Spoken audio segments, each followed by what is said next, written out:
Thanks for tuning in to Ask Me Anything. Today I'm going to be addressing a question about genital herpes. So genital herpes is a sexually transmitted disease. It's caused by the herpes simplex virus type 2. It's extremely common with about every 1 in 5 to 6 individuals being positive. However, more than 80% of these people don't even know that they've been exposed. There is no cure, and generally there are no symptoms. In the event of an exposure, symptoms would include these very painful blisters, and these blisters kind of transform into sores that eventually leak viral fluid, and they're highly contagious.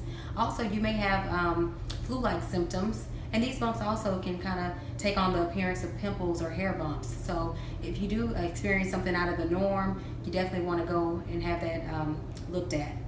Outbreaks generally are going to be increased during the first year after exposure, and over time the outbreaks will kind of wax and wane. Triggers are things that would bring about an outbreak.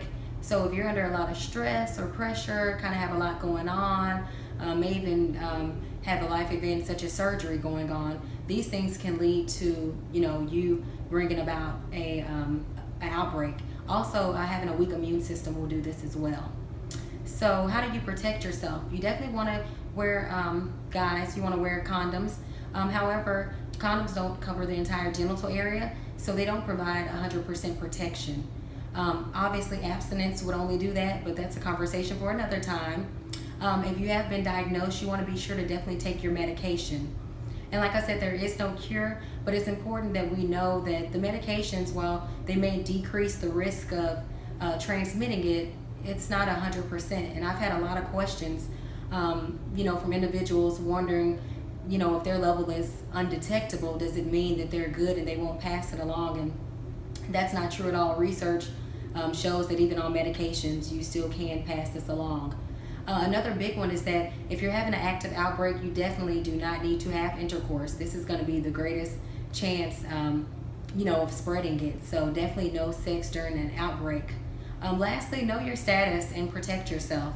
I'm going to include some information in the link below for you to check out. A lot of people do feel that this is the end of the world, but it's not. It's not a life-threatening disease. So, things could be worse.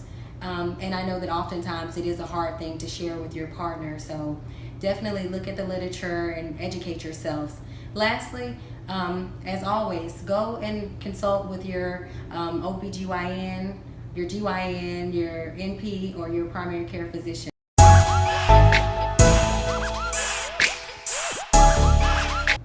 There was one more thing. Y'all go follow my